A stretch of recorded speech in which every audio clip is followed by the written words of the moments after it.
आहे. मग तुम्हाला हे सोलल्यानंतर आणि स्प्रे झाल्यानंतर किती दिवसांनी जाणवलं की प्लॉट जरा उचलायला लागले वाटतोय किंवा वाढ चांगली झाली? ठीक आहे, 8 दिवसाचं वाटलं लगेच. तर आपण तुम्ही आल्यापासून त्या पाठीमागच्या तारखेपासून आपण ह्याला काय म्हणजे खत बाकीचं काय वापरलंच नाही. आणि मग जमिनीतनं खत आपण आधी टाकलं होतं. हा, त्याच्यानंतर नंतर आपण केलं नाही. मग मला काय म्हणायचं, आपण फुटव्यासाठी आपण बोललो होतो, ह्यात फुटवे झाले तसं वाटतं? भरपूर झालं साहेब. एका बेटात म्हणतो 13 12 फुटवे आहेत. आहे का नाही? आणि सगळ्यात महत्वाचं उन्हाच्या टेम्परेचर मध्ये प्लॉट सुकत अजिबात नाही. आणि शेंडा पण हिरवागार आहे आणि उंची एवढी झालेली आहे. पानात रुंदी असं वाढली बऱ्यापैकी, हिरवेगारपणा पण आहे. मग आता मला काय म्हणायचे, पलीकडच्या प्लॉटला वापरलेलं नाही आणि ह्या प्लॉटला वापरलं, तर तो प्लॉट थोडासा सुकाट जाणवतोय आणि हा प्लॉट तेच नाही आता त्याच्यावर आहे का नाही. आणि घरचाच प्लॉट आहे, रोडच मध्ये म्हणजे इतक्यापर्यंत. मग मला काय म्हणायचे, जे काही ऊस क्षेत्रात शेतकरी आहेत, ज्यांचे अगदी मी म्हणतो पिढीजात ऊस म्हणलं तरी अगदी इतक्यापर्यंत आपले ऊसातले जुने शेतकरी, तर त्या शेतकऱ्यांसाठी तुम्ही हा 1 महिन्यात घेतलेला जो अनुभव आहे, तर त्यांच्यासाठी एक सल्ला संदेश म्हणून काय सांगाल? कारण केळीला रिझल्ट घेतलाय आणि ऊसावरती ट्रायल झाली परत, आणि त्याचा बी आज अनुभव आहे आपल्याकडे 1 महिना 11 दिवसाचा. तर ह्याच्यात जो बदल झालेला आहे, तर ऊस क्षेत्रातल्या शेतकऱ्यांनी वापरा बायोरेनिकचं मार्गदर्शन कंटिन्यू केलं पाहिजे का नाही, वापरलं पाहिजे का नाही, आणि वापरल्यानंतर काय काय बदल त्यांच्यात पण होते ना, असं तुम्हाला काय वाटतंय नेमकं? नाही, वापरायचं पाहिजे 100%. आता माणसं समजा 150 टनावर गेली, आपण अजून 60 50 60 नसायचं. खरं, किमान 80 90 तरी अपेक्षा ठेवा. आणि हे ठेवायला फक्त जमिनीतला कार्बन सेंद्रिय कर्ब वाढला तरच वाढणार आहे. आणि सेंद्रिय कर्ब आपल्या वापरा बाहेर वाढतो, हे 100% कन्फर्मच आहे. आपण बाकीची खतं, रासायनिक खतं किती वापरा, किती दिवस चालणार आहे, महिना 2 महिने 3 महिने चालणार आहे, पावर चालणार आहे. ती असं न करता शेतकऱ्यांनी ती दोन्ही वापरावं, ते बी वापरा हे वापरा. बरोबर आहे. आपलं शब्दच आहे की तुमच्या शेड्यूल मध्ये ऍड करायचं, असा विषय नाही. फक्त ऍड बी का हा शब्द आहे की तुम्ही टाकलेली खतं उचलली जात नाहीत, विघटन होत नाही, जमिनीत अडकतात, पांढरी मुळी चलत नाही, जमीन हार्ड येते. त्या ठिकाणी वापरा बायोरेनिक काम काय करते, तुम्ही टाकलेल्या खताचं विघटन करते, जमीन भुसभुशीत करते, पांढरी मुळी सतत चालू ठेवते, आणि मग ह्याला वाढ म्हणायची काय गरज आहे? थोडक्यात एखादा नातेवाईक आपल्या घरी आले की तांब भरून दिला, लगेच चहा दिला की नाश्ता केला, साहेब म्हणलं चला आम्हाला बी गडबड येऊ का? गडबड जरी असली पण तेवढा पाहुणचार केला तर पाहुणा म्हणू शकतो का पाहुणा लय बेकार आहे? माणुसकीच नाही. तसं पीक कुठलं बी असू द्या, टाकलेल्या कुठल्याही म्हणजे लावलेल्या जमिनीत कुठल्याही पिकाला जर आपण टाकलेली खतं विघटन होऊन जर आपटेक होत असते, उचलली जात असते, आणि जमीन भुसभुशीत राहून पांढरी मुळी चलत असेल आणि पीक वय खात नसेल, तर पिकाला उत्पादन दी म्हणायची गरज नाही, ते आपोआपच. बरोबर आहे नाही? साहेब नमस्कार. नमस्कार. आपलं नाव आणि पत्ता सांगा बरं थोडक्यात. माझं नाव चंद्रकांत रघुनाथ झोळ, राहणार आलेगाव बुद्रुक, तालुका माढा, जिल्हा सोलापूर. आता ही जी आपण ऊस लागण केलेली आहे, ही किती तारखेची लागण आहे बरं? साधारण आपली एक 5 ते 6 जानेवारीची लागण आहे. 5 ते 6 जानेवारी. आणि किती बाय कितीवर लागण झाली आता? ही आपण म्हणजे 4.5 फूट आहे, पण आपण एक इतीच्या अंतरावर 2 डोळे टाकले. एक इतीच्या अंतरावर 2 डोळे टाकले. मग कांडी लावली का रोप लावले? नाही, कांडी लावली. असू द्या. हे 2 च्या मध्ये किती अंतर आहे? 4.5 फूट. 4.5. आणि लागण तारीख किती आपली? लागण तारीख 6 जानेवारी 2025. 6 जानेवारी 2025. आणि आजची तारीख किती आहे? आजची तारीख आहे 4 मार्च 2025. म्हणजे येणाऱ्या दिवसामध्ये उद्याच्या 6 मार्चला त्याला 2 महिने पूर्ण होतात. आणि ही जात कुठली व्हरायटी? 265 आहे. 265. तर आता बघा, तुम्ही ह्याला ड्रीप वगैरे काही टाकलेलं नाही, बरोबर आहे नाही? तर आता आपल्याला ह्या प्लॉटसाठी इथनं पुढं वापरा बायोरेनिकचं मार्गदर्शन, आपल्याला स्प्रे आणि ड्रिपचं अप्लिकेशन आपल्याला सोडायचंय. बरोबर. का सोडायचंय? तर इकडे केळीने आपल्याला रिझल्ट दिला. इकडे कॅमेरा फिरवा.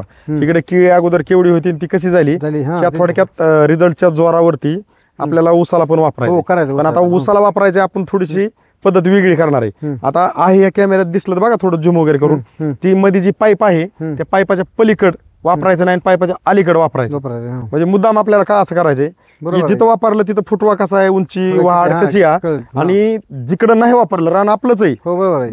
पण नाही वापरलं तिकडे काय आहे, कारण ह्याच्यातला जो बदल आहे तो बदल जर आपल्याला पाहायला भेटत असेल, बरोबर आहे, तर मग आपल्याला येणाऱ्या दिवसात काय लक्षात येणार आहे की काय बदल झाला, बदल काय झाला आपल्याला कळला नाही. सोल्याला फायदा झाला की नाही झाला तिथे आपल्याला त्याशिवाय कळणार नाही. कारण एका साईडला वापरलं, एका साईडला नाही वापरलं. केळीच्या आंब्यावर सगळं सोडावं, तर ऊसाचा पहिला फर्स्ट टाइम आहे किंवा मग त्यामुळे निम्म सोडून निम्म आम्ही रेग्युलर प्रमाणे करणार आहे. हा नाही असू द्या आपल्याला का तसं आपल्याला तुम्ही म्हणताय त्याला आम्ही बी हा म्हणतोय. विषय काय आहे की ज्या वेळेस तुम्ही असं बघता एका साईडला वापरलं आणि एका साईडला नाही, तर दोन्हीतला फरक ज्या वेळेस तुमच्या नजरेला दिसन आपण आपल्या शेतकरी मित्रांना ऊस क्षेत्रातल्या दाऊ त्यावेळेस ते असा विश्वास ठेवायला त्यांना बरं वाटेल. बरोबर आहे. आज कसं आहे विश्वास मार्केटमध्ये आहे का नाही आपल्याला बोलायचंच नाही, पण आपल्याला तयार करून द्यायचा आहे.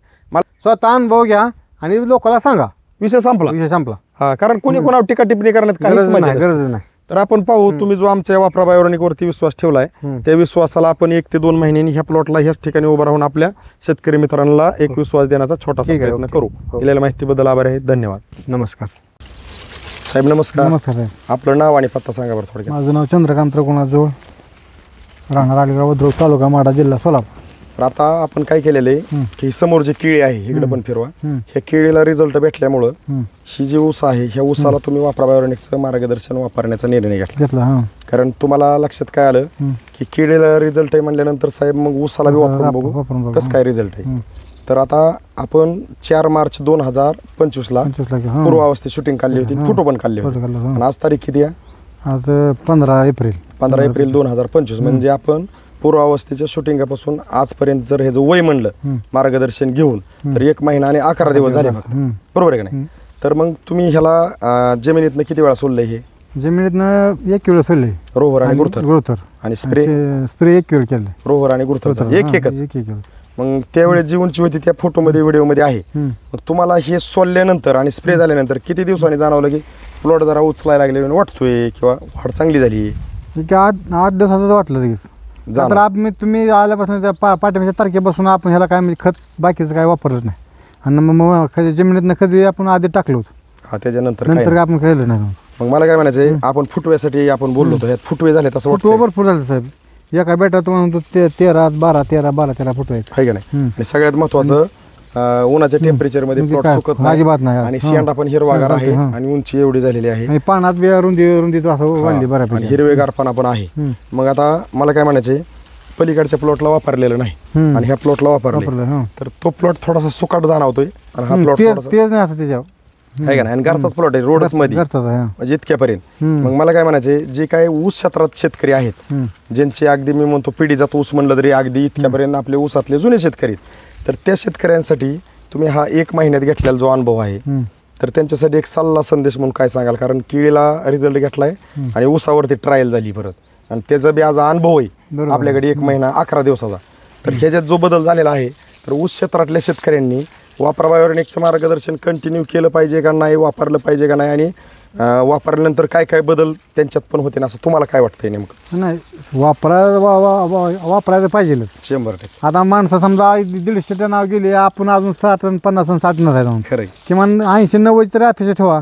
आणि हे ठेवायला फक्त जमिनीतला कार्बन सेंद्रिय कर्ब वाढला तरच वाढणार आहे. आणि सेंद्रिय कर्ब आपल्या वापरा बाहेर वाढतो हे 100% कन्फर्मच आहे.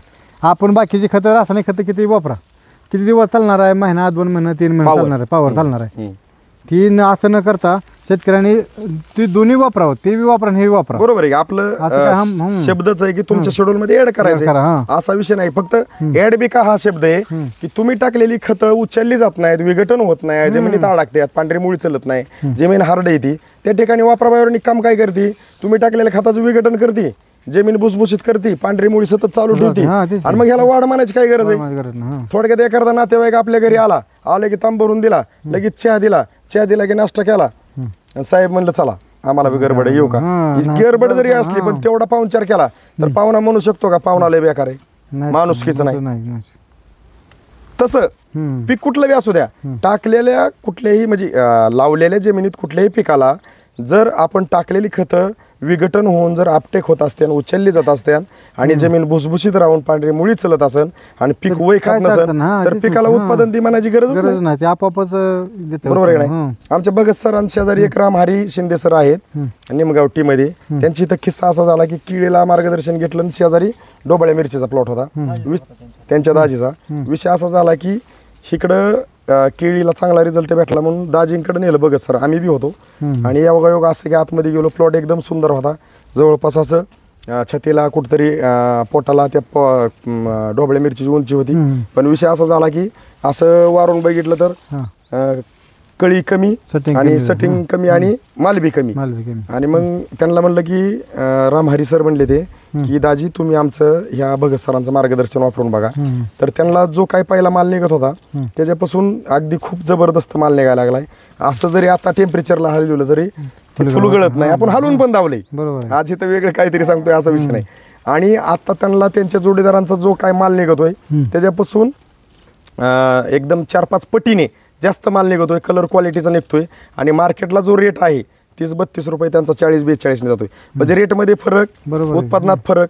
मग जसं साहेबांनी आज निर्णय घेतलेला आहे केळीला पाहून उसाला वापरले, तर आम्हाला सुद्धा वाटतंय की तुम्ही कुणीही कुठलाही प्लॉट असू द्या, आमचे वापरा बायोनिकचे ज्या वेळेस व्हिडिओ पाहता, तर तुम्ही कुठल्याही पिकासाठी कमीत कमी अर्धा एकर 1 एकराला सुरुवात करा वापरायला सुरुवात केल्यानंतर तुमच्या लक्षात येईल कीटकनाशक बुरशीनाशकाचा खर्च कमी होऊन, दाणेदार वॉटर सोलेबलचा खर्च कमी होऊन आपलं पीक उत्पादन वाढवून देणार आहे. ह्याची प्रचिती तुम्हाला वापरल्यानंतरच पाहायला भेटणार आहे.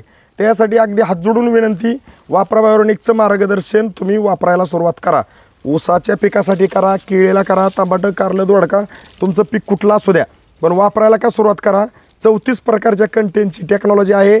पिकाला अन्नद्रव्याने तृप्त करणारी टेक्नॉलॉजी आहे. जमीन भुसभुशीत ठेवणारी टेक्नॉलॉजी आहे. मुळी चालू ठेवणारी टेक्नॉलॉजी आहे. खतांचं विघटन करणारी टेक्नॉलॉजी आहे. सगळ्याच समस्याचं उत्तर एकच टेक्नॉलॉजी वापरा बायोनिक. तर तुम्ही ऊस क्षेत्रातल्या शेतकऱ्यांसाठी काय हे सुरुवातीपासून वापरलं पाहिजे, ही फुटवा झाल्यावर वापरलं पाहिजे, बांधणी झाल्यावर वापरलं पाहिजे, का लागण करून 15 दिवसांनी महिन्याने वापरायला सुरुवात केली पाहिजे? तुम्हाला काय वाटतं?